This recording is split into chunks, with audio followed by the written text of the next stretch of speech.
All right, so just finished up Pistolcraft 1 here at Valor Ridge. Reid Henrichs. I have some questions for him.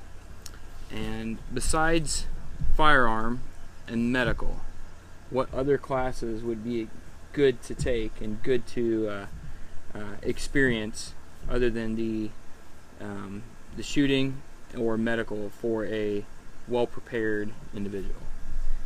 Yeah, I mean, it's good. A lot of people have handled the firearm stuff, but a lot of them do neglect the medical. You know, and that's an important thing, whether it's trauma or even just medical preparedness. That's, you got to have that. But besides that, I would definitely recommend some combatives, you know, like mixed martial arts or some Greco-Roman wrestling or, you know, jiu-jitsu, stuff like that. I think being able to defend yourself with things besides a firearm are also important, especially your bare hands, and being able to, you know, stay on your feet, and if you got to go to the ground, at least you can handle it as well. So I think the, you know, boxing, Muay Thai. Executive protection class is like a trained bodyguard class. Is that something that a person should look into to help protect their family and friends, or what do you think about that? You know, I mean, those executive protection classes, they're good in very narrow, limited aspects. A client is not the same as a family member. A client is a client. And a family member is something that's much more important than a client is. Right. Executive protection, I mean, they're going to offer some good things to learn, you know, movement from point A to point B, and then this and that. But you got to keep in mind, it's just not the same thing. Right. Okay. What are 4 or 5 contemporary books that a person should read? An armed citizen should read. Okay. Yeah, contemporary books, like as far as for marksmanship, for firearms or something? That, or just like you mentioned, On Combat. Yeah. In the class. Yeah, On Combat's good. Colonel Grossman did a good job explaining the physiological process and the psychological process of deadly force. That's a good one. Another book that I really like, if you want to, just for sheer like historical value, as far it's a novel, but it's a historical novel, fiction, by Stephen Pressfield. I like Gates of Fire. It's about the Spartans and their training and how they responded to each other and how their society was. It's very well done. Okay. Another one I like that has been valuable to me as far as that was Bill Rogers' Be Fast, Be Accurate, Be the Best. Like, it talks about drills and reaction speed and things like that. It's a good one. Another book like about heritage of the United States that's really solid, I really like, is a book called Winter Soldiers. And it's about, and this was given to me by a student of mine, very nice guy, and this is about the Continental Army in the 1775, 1776, and how close we actually came to losing that war. That's a good one. And then a final one I would recommend, you can really delve into the process of the country and how it got started. Like, I really like John Adams as well. Okay. Yeah. And then classic books that, you know, since the beginning of the written word. Yeah, classic books I really like. When you're talking about like non-biblical and things like that. Yeah. I would go with an eye-opener, a really good classic one, and it's in the language is going to be different, so you got to prepare yourself for it. But the really classic one is John Locke's Second Treatise on Government. I like that one a lot. Big fan of Montesquieu's Spirit of Laws. Frederick Bastiat. All of his stuff is good. The Law. Frederick Bastiat has a book called The Law. That's an excellent one. I think everybody should read those. Okay. If they like freedom. If they don't, you know, read Karl Marx. Yeah. How does a person pursue and fight for liberty in their community? What are things that you think a person should do to move liberty forward, move freedom forward in their community? Well, that's a good one. You know, some places that's going to be a lot harder or easier than others, right? I mean, some places are very non-liberty oriented. You know, San Francisco comes to mind, New York City, Chicago, places like that are very non-liberty minded. But even in those places, and I know there's great people that live there, even in those places, what you can do is, I would take as many people shooting possible as I could. There's a lot of people on the fence about guns these days, you know. More people are getting involved with it, so it's kind of hard to not like freedom if you're a gun owner. I mean, if you and the thing about shooting is that you get people into it, they automatically want to experience more of it. And quite honestly, that's one method. Another method that I've seen about advancing liberty and that, quite honestly, is this has worked for me. I mean, I've started the YouTube channel with that. People, I mean, I get people from all over the world commenting on, man, I wish that you come talk here. I wish that people would listen. I mean, I got people from Germany, Finland, Canada, Great Britain, all over the place. And so, but in the communities itself, I've had a lot of local people here in Tennessee also get on there and understand what we do and what's going on here. So it resonates. Freedom unites people, Right. So you can do a lot of things. Cool, thanks. How do you get friends and family members that are pretty cold the idea of self-defense? How do you get them on board, or at least get them thawed out a little bit? Yeah, every family's got some people that don't like guns, or they don't like firearms, and including mine. Not my immediate family, but extended family. I would say some people you're just not going to convince. Some people you're not. They're not going to listen to it. They don't want anything to do with it. They are the hardline stance of, oh, I'm never going to need that. A lot of people come to this because they've had problems, or they'll come to it because they've experienced robbery or home invasion, so then they get on board. But some people, actually, it's as simple as, well, what would you do if somebody broke into a house? And they've never thought about that. They're like, well, we live in a nice place. That would never happen. Oh, but it does happen. And you show them video footage of it happening, and they're like, oh, is that really how it happened? Yeah. A lot of it's just willful ignorance about violence, and willful ignorance about things like that. So some people you just can't convince. Other people are very convincible. It's just a lot of the fear is based on ignorance and just not having it around. I wouldn't force the issue. It's always got to be like an invite. Like, hey, I'm going range. You want to come out? I'm only going to be there for 20 minutes, 15 minutes. You don't have to even shoot. You can just watch. A lot of times they're receptive to that. Okay. Not always, but understand, like, some people you're just not going to convince. Right. Any more than they're going to convince us not to carry guns, right? Right, exactly. Yeah. So, what do you think the biggest threat facing the U.S. is today? Well, we got a couple of them, but one that steps out ahead of anything else, I would say the biggest threat. Apathy, man. Apathy. There's a lot of people that are freedom oriented. They're liberty minded. They do these things, but they just don't want to get involved because it's too late. The system's completely broken, and I mean it's the apathetic nature of things. And one thing I hope people realize is that the things that matter the most is what is not only happening today, but what is going to happen in the future. So if it was really as far gone as people believed, I just don't, like, they wouldn't be having guns anyway. They wouldn't, I mean, if you really think it was that far gone, then why bother? So I think people are just frustrated. I think they're frustrated what's going on, but apathy is the biggest thing. But I think the other big time threat, the other biggest threat that I can see is a lot of unauthorized government stuff going on. Like the surveillance, that's bad stuff. That's very bad stuff. And they can say, well, we're not doing it to everybody. I don't care. The fact that you're doing it at all is what's bothersome. Right? I'd say a lot of unconstitutional powers that the government's assumed over an extended period of time. Right. So we talked about it a little bit in class, but to train for adrenaline. What are your thoughts on that? To train for it? Well, to train to overcome it when it sets in and your heart's going 170 and... Adrenaline is a physiological response to stimuli, right? That's what it is. We are looking at something. Our body is chemically responding to a stimuli. Unfamiliar stimuli can cause stress. Extreme stimuli can cause stress. That said, the more competent of a gun handler that you are, the more competent you are, the how many times you draw your gun, how many times you can present the pistol, how many times that you can make shots at speed, the more skilled that you are at doing that, and the more repetitions that you have, the less of a degradation adrenaline's going to have on you. So competency, I'm not going to say it's an antidote to adrenaline, but it is a diluter. it will dilute a lot of the effects. So, you know, a lot of times guys will talk about being in situations that they do feel the adrenaline, but that they're subconscious. Things just happen. So it's kind of like, you know, guys not remembering to, you know, their safety's automatically off and they don't remember doing it, or I don't remember drawing my pistol, it just appeared right there. Those kind of things can go a long way to help as well. But that's repetition and drilling and becoming familiar, and absolutely doing this on a frequent basis will help. I won't say eliminate the adrenaline effect, but I think it would help greatly dilute it. But not all adrenaline is bad.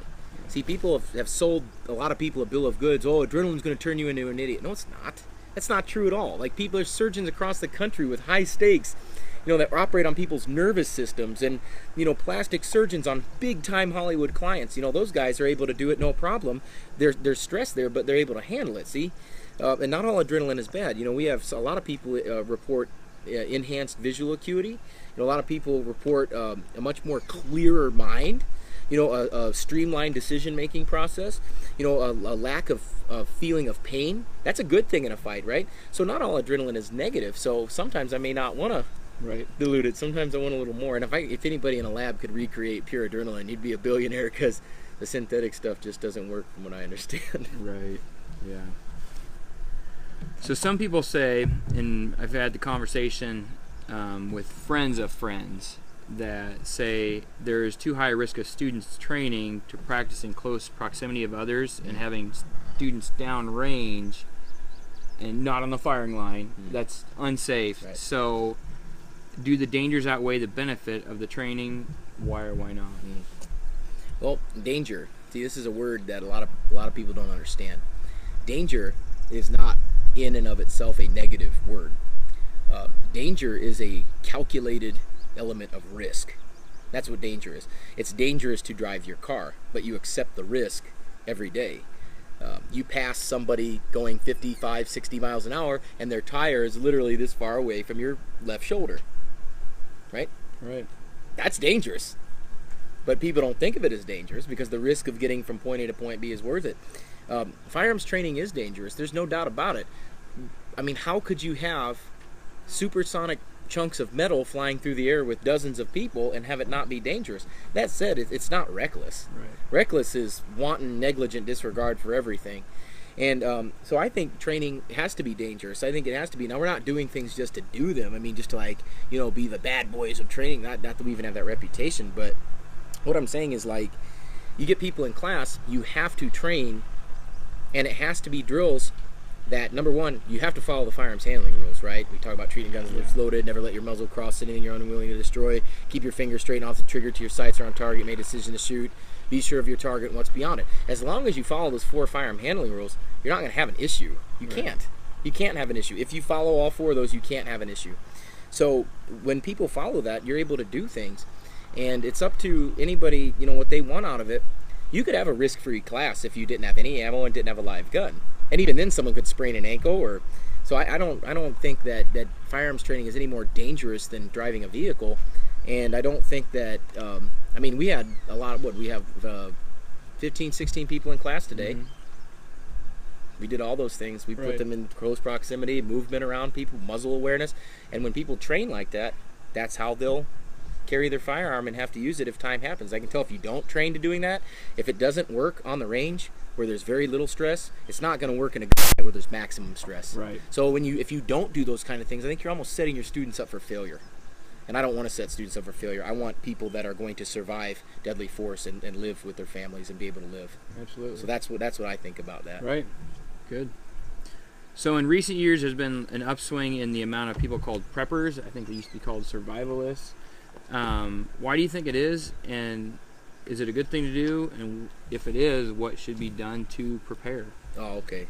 Like prepping.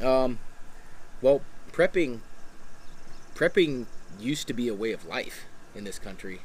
I mean, there are millions of people that survived the Great Depression because of prepping. Like, my grandparents survived years and years and years of drought and horrible economic conditions because they had food put away. Right. That prepping is not an abnormal thing. What is abnormal is people not prepping.